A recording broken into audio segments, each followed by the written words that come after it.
Hello, grade 10s. Today we begin on the topic of mechanics, and we're starting off by understanding vectors and scalars.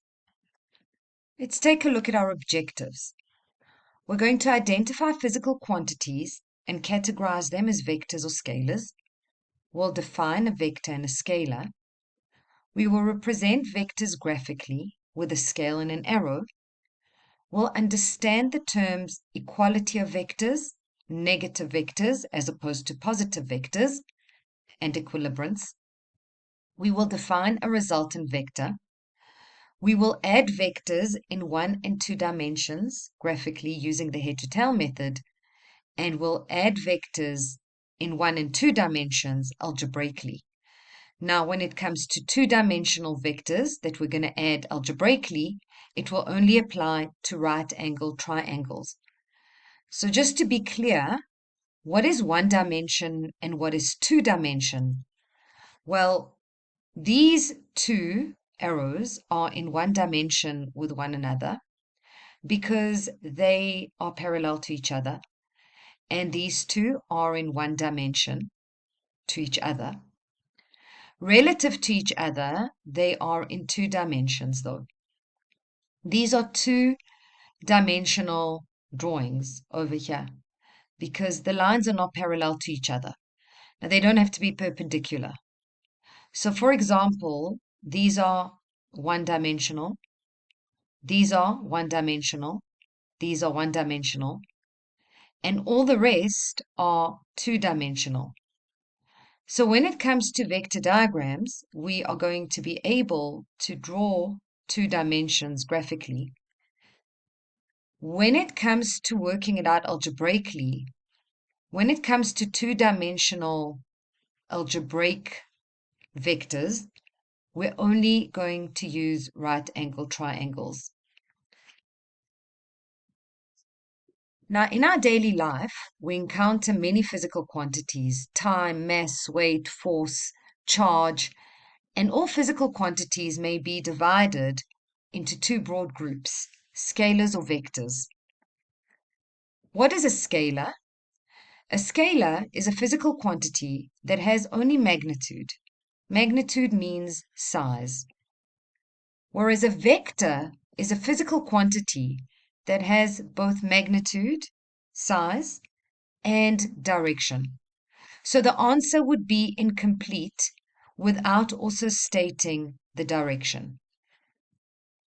So for example, a tub of margarine is labeled with a mass of 500 grams. The mass of this tub is 500 grams. That's the magnitude, and that is a scalar quantity. There's no direction associated with this 500-gram mass.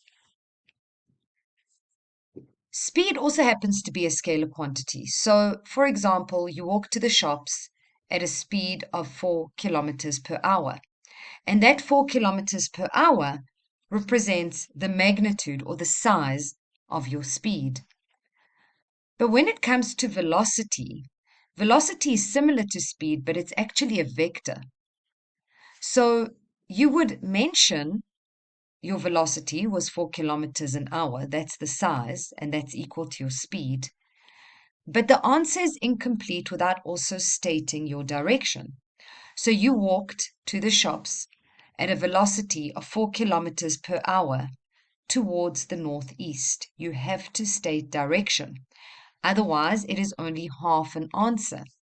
If you say that your velocity was 4 kilometers an hour, that is as incomplete as saying that your velocity was towards the northeast.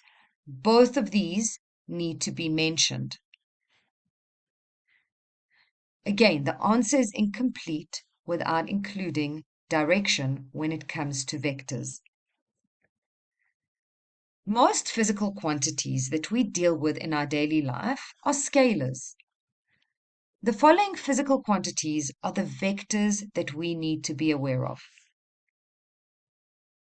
Force is measured in newtons. Force is a vector, so you would have to mention the direction, not just the magnitude of the newtons. Weight is also measured in newtons because weight is a specific type of force. Weight is a force that always acts down due to gravity. Then there is displacement, represented by the letter x. That's measured in meters. We're going to define that.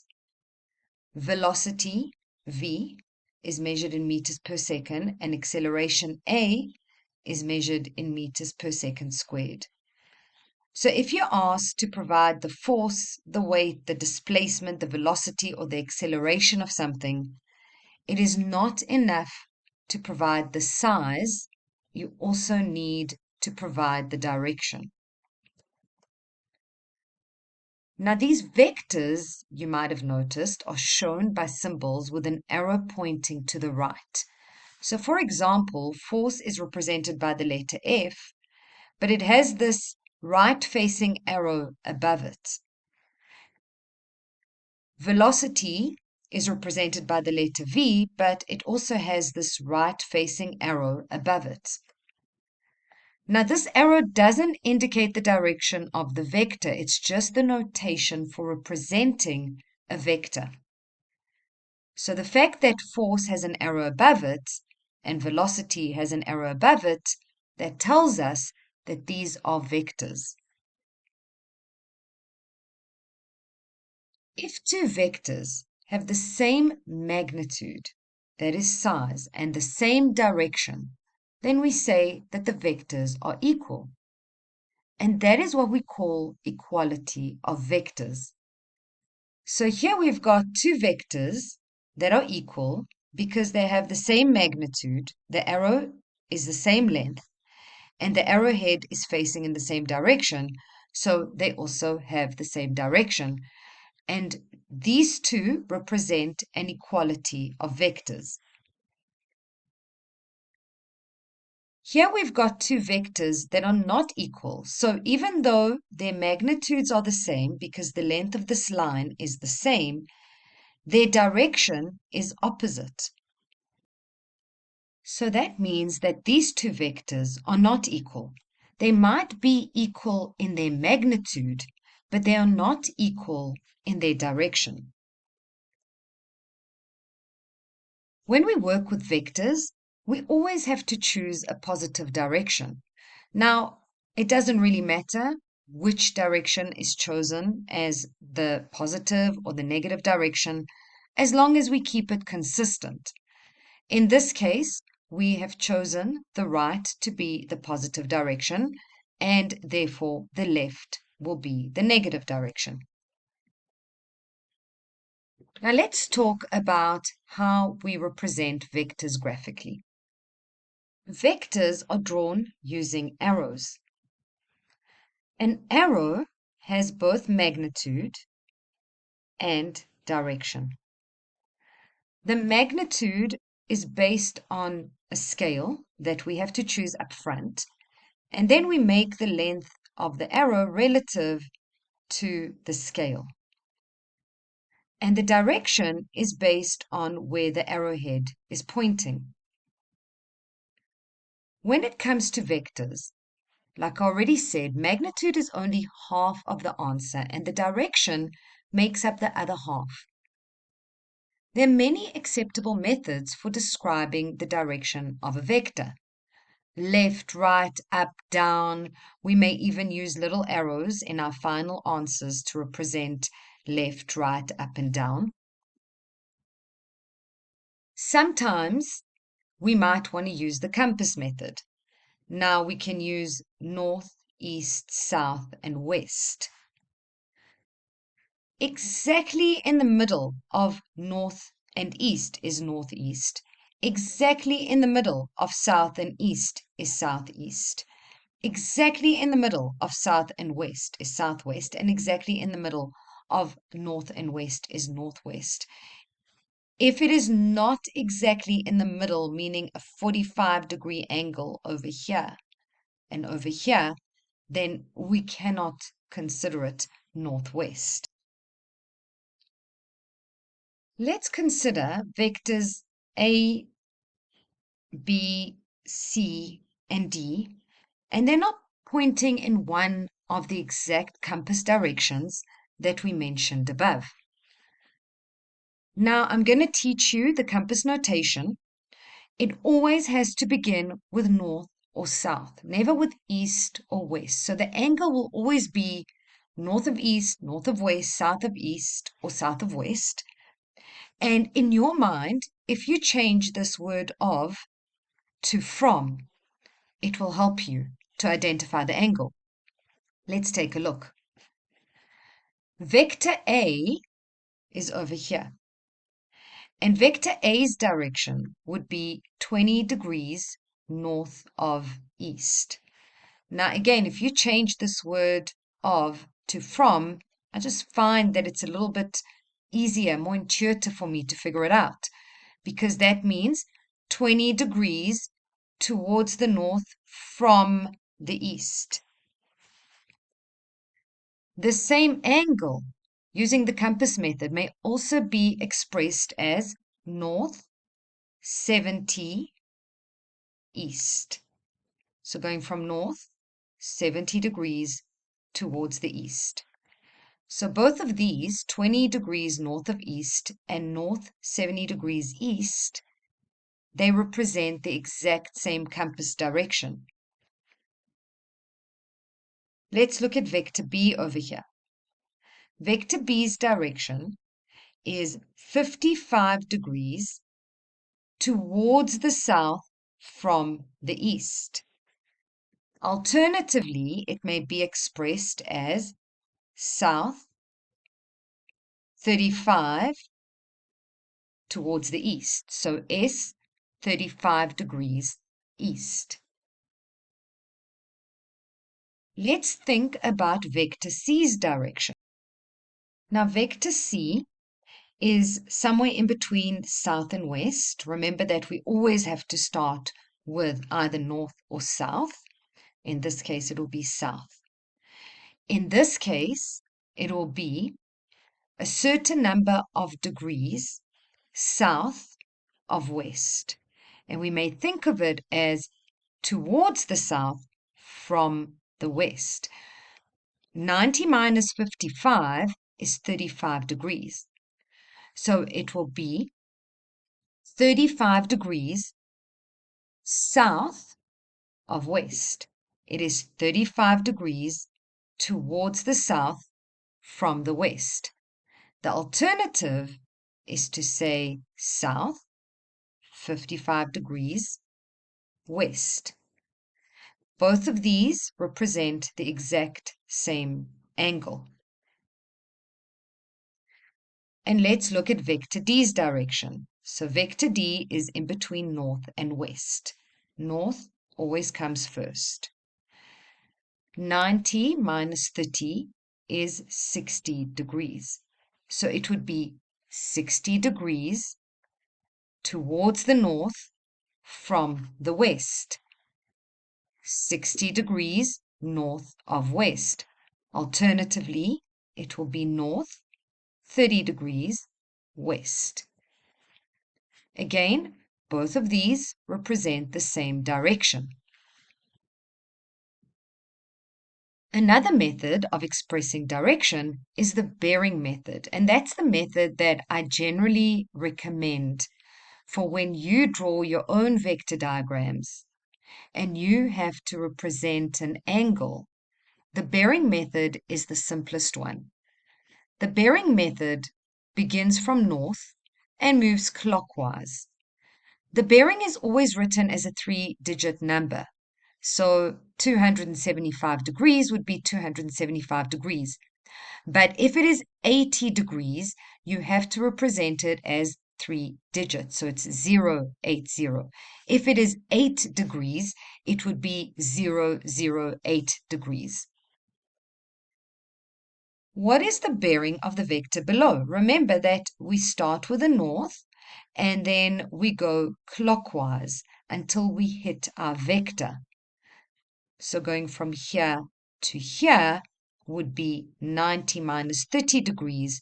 So it would be a bearing of 60 degrees. But remember that the 60 degrees has to be represented as 3 digits. So it would be a bearing of 060 degrees. What is the bearing of this vector? Again, we start in the north. From north to east is 90 degrees, and now we need to add on this value over here. And this angle over here would be 90 minus 53.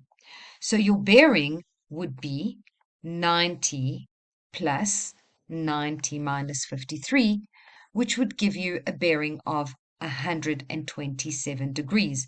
From here to here is 127 degrees.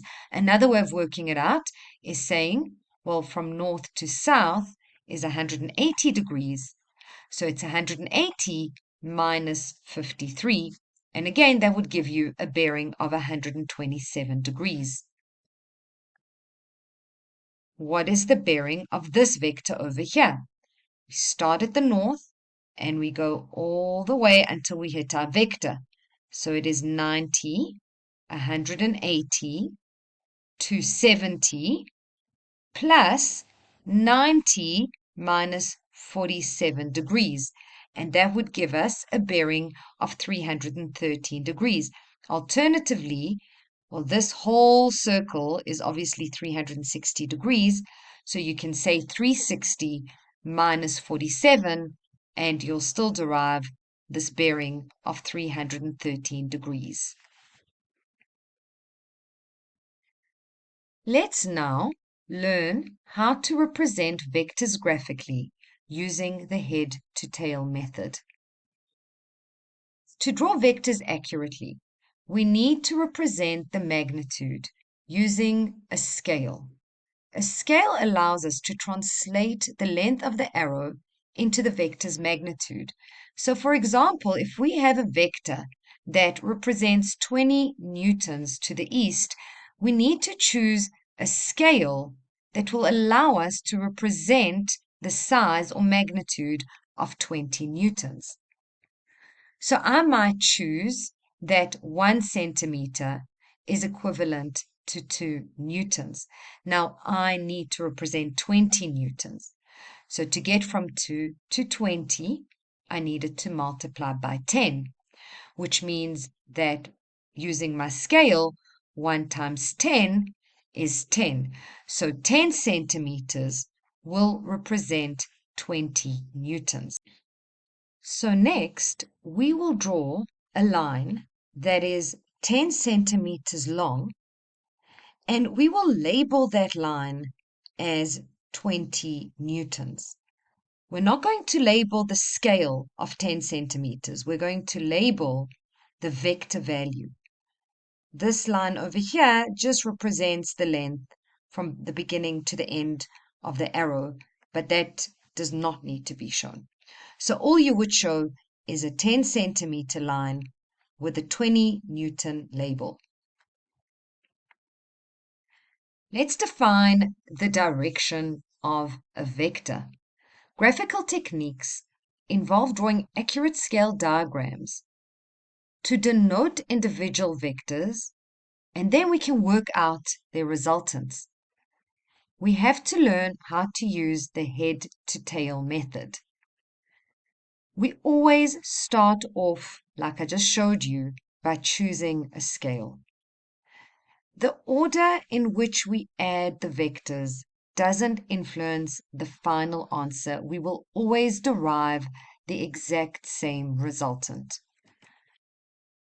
We can see on this diagram that we've got vector 1, vector 2, and vector 3 added up, but every time in a different order, and we can see that the resultant is always the same. Let's look at this first one. There's vector 1, vector 2, vector 3. Now the way that we add them up, we start off with our first arrow. We then connect the tail of the second vector to the head of the first.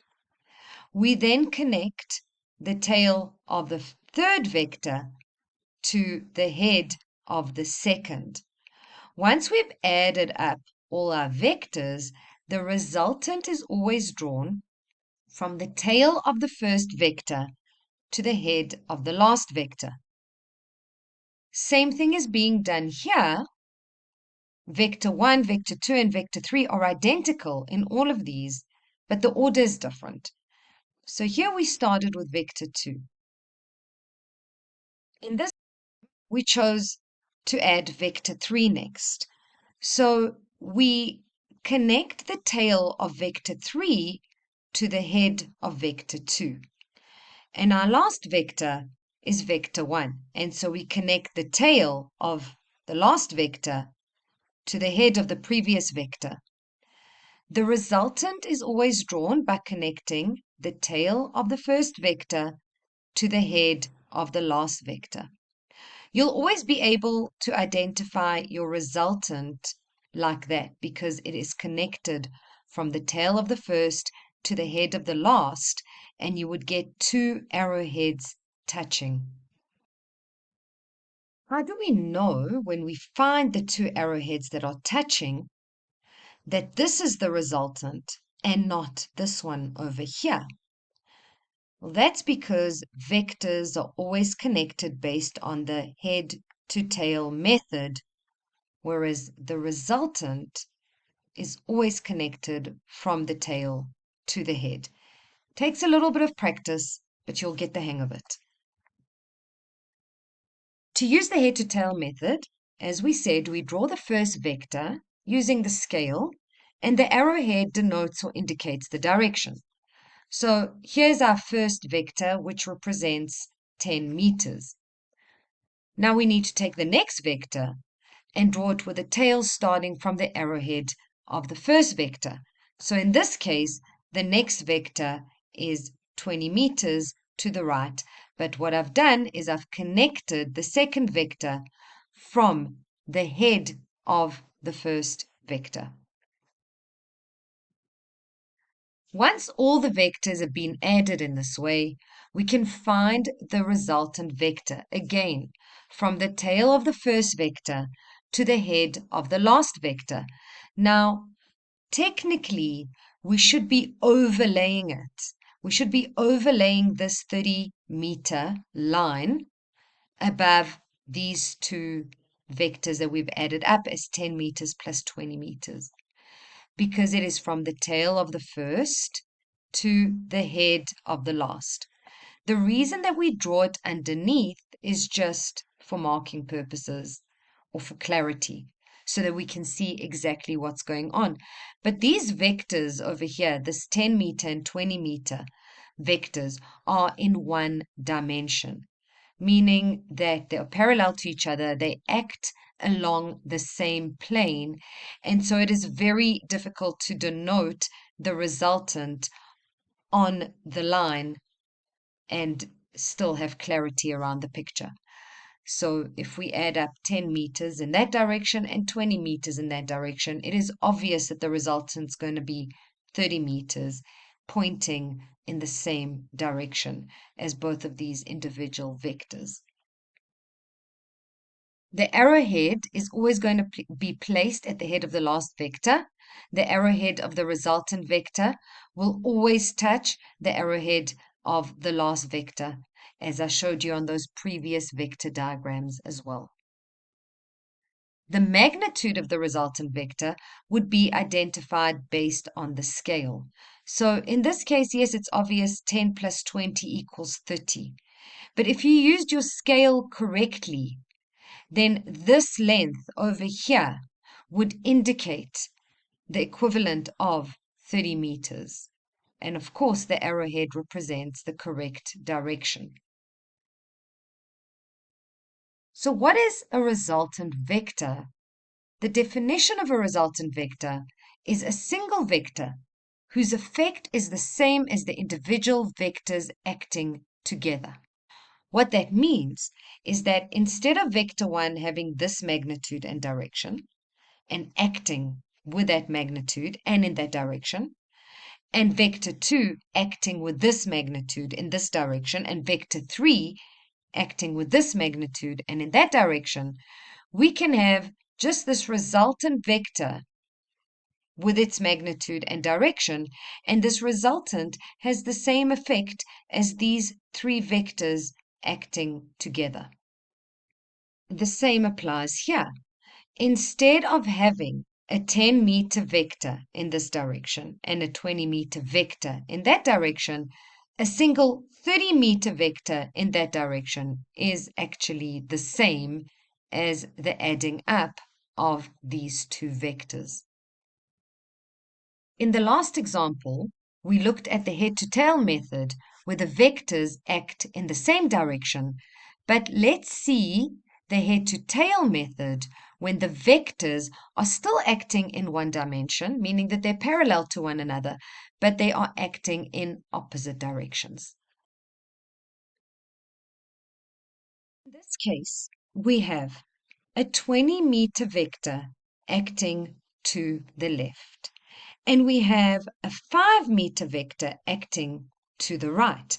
Now, again, if we use the head-to-tail method, then we've got vector 1, and then vector 2, we connect from the head of the first vector. So technically, we're supposed to overlay the 5-meter vector above the 20-meter vector. The problem with that would be lack of clarity, and the person who's marking your vector diagram is not going to be able to see clearly what you've done, which is why we put the vectors one underneath the other. But I need you to note that this is still following the head-to-tail method. And again, with the resultant, the head-to-tail method tells us that to find the resultant, we connect the tail of the first vector, here it is, to the head of the last vector, here it is.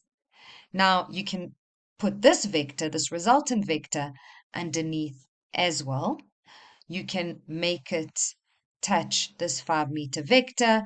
You can also put it in between. It doesn't really matter. It is still following the head-to-tail method. So the resultant goes from the tail of the first to the head of the last, and the arrowhead has to touch the arrowhead of your last vector. And so this diagram shows us quite clearly that the resultant is 15 meters to the left. Now, mathematically, this is quite obvious to us. 20 meters in that direction, 5 meters in that direction will result in 15 meters in this direction. But we need to be able to draw it graphically, and the scale also needs to be able to represent this 15-meter magnitude. Now, what we also learned is that the order in which we add up the vectors doesn't make a difference. So, for example, in this case, we added 10 meters and then 20 meters. We could have started with the 20-meter line, or at least the vector that represents the 20-meter line, added the 10-meter line to that, and we would have ended up with the same resultant. In the same way, in this case, we started with the 20-meter line, then we added on the 5-meter line before we worked out the resultant, but we can do it the other way around. We can draw the 5-meter line followed by the 20-meter line, and we would end up with the same resultant. Let's take a look. So we started off with a 5-meter line. We then need to connect the 20-meter line from the head of the 5-meter line. The resultant is from the tail of the first vector to the head of the last vector. So we're still following all the rules of the head to tail method. Again, the reason we don't want to overlay all these is just for clarity, but this follows the head to tail method, and the way that we work out the resultant is from the tail of the first to the head of the last, even though this diagram might look a little bit more confusing. In the next lesson, we will start by defining an equilibrant, and we will look at how to draw more complex vector diagrams using the head to tail method.